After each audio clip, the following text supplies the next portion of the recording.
It's Chris, and we're doing the critical landscape review of the Chicken and Pickle, which these two are not related in a sense. Inside and the entertainment, spectacular. But we're gonna do a quick walkthrough of the landscape because it's a brand new landscape. And whenever you're spending money on a landscape like this, whether it's your residence, a commercial property, there are certain rules and processes that you need to keep in mind. This is a specimen tree right here. It's a barbecue material now. On a job like this, all these plants are covered by a 1-year warranty.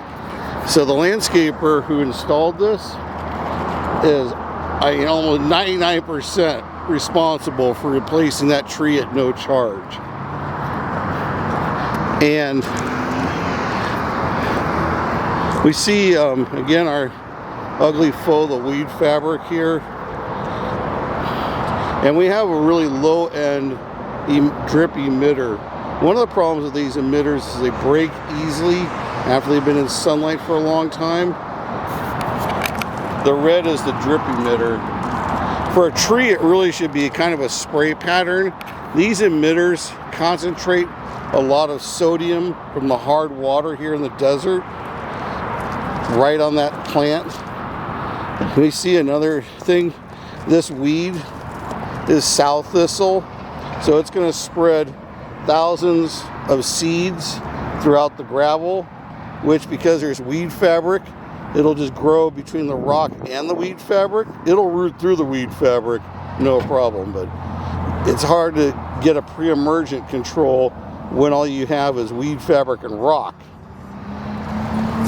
So this is a weed that's been growing for about 3 to 4 months, and nobody in the maintenance crew is taking care of it. We know that because of the when it grows, which is winter time. Here's another one, I believe, mare's tail. That's been about a 4-month-old weed also. So we know that whoever's supposed to be out here doing the maintenance is not. This is the reason why you don't ever put weed fabric in a landscape, especially when it's brand new. You need about 3 inches of rock to cover that up. It's going to look uglier and uglier every year. Here we see the soil color change a little bit from that sodium, and we're just coming off the rainy period, so we know that it's going to become much worse. Not exactly sure what plant this is. And for some reason it looks like a dogwood, but I can't believe anybody would be stupid enough to plant a dogwood in the desert here.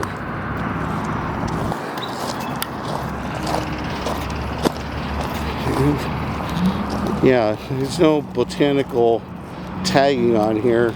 It looks like if it's watered well, it's a great bloomer. But again, these emitters clog easy and they break off easily. So that's the front of it. I mean, it's just going to repeat itself with the same issues.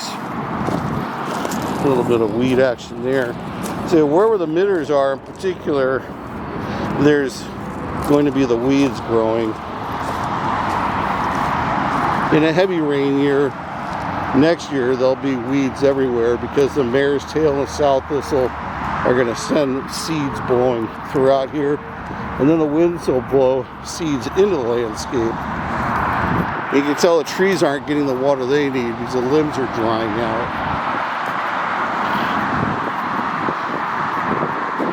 So, yeah, at least once a month, someone needs to go through with the sprinkler system on and audit the sprinkler system. It's a little easier to audit where these evergreen juniper type plants are at. As you can see them dying off.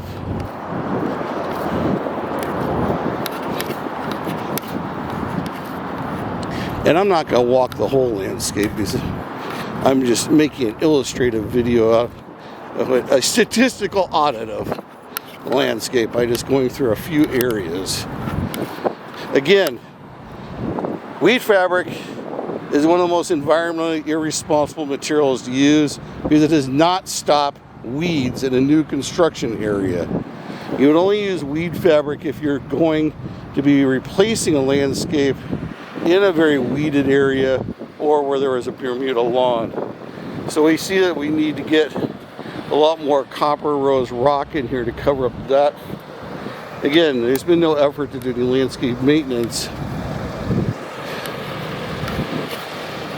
And here we have a big investment dying off. They're probably too dried out and dead to recover. Yeah, they're crispy.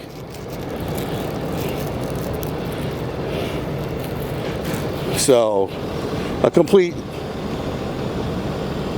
fail on that. There's supposed to be a 90-day, in most landscapes, a 90-day maintenance period. I don't know if that was ever done. Some commercial landscapes require a 6-month maintenance period. We can see with the south thistle here, that was missed.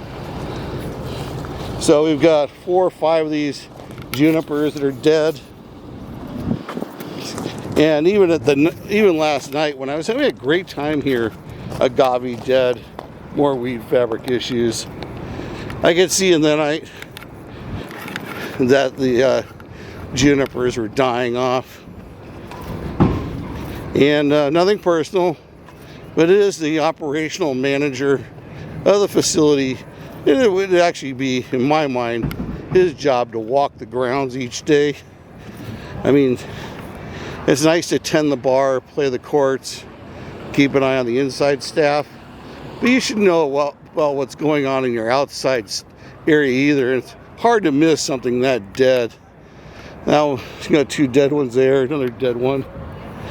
So I would fault the guy who comes from ZZ Top for not having walked his campus.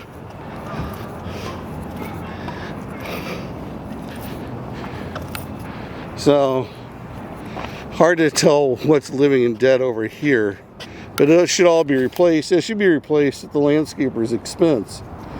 So, whoever installed it, oh yeah, the side over here, next to the courts, a lot of dead material. So someone's really messed up. Broken trees are the same as dead trees. This tree is never going to grow out properly when it's breaking off like this.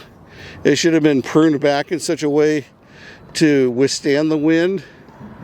And that aside, it was probably not the best architectural selection of a species for a high wind area like this. And the wind can get pretty strong here. And you get this long, heavy growth developing. It rips or breaks pretty easy. Some trees, the branching snaps, and this should have never been allowed to be here in the first place. This is a failure of the landscape architect, who was probably on site, should have been on site to inspect the plant material. You would never allow a branch on a specimen tree to arrive in that position, because it's got to be cut off. I mean, it's not a weeping, literally. It's just not the way it's supposed to be growing. So in the heat of the summer, all that sunlight is going to be scalding the wood on this tree and not helping its future growth. But you can see some trees snap and some trees tear their branches off. Anyways, as an expert in landscape horticulture, really deficient and coming up pretty much on a D-F here in terms of whoever's responsible for the maintenance of this place, and barely getting a C grade on the installation. See, you can see just right there the color tone. That thing is dead as dead could be, and nobody's done anything to replace it. Actually, it still has some pliability. I'd say it's got about a week left before it's permanently lost.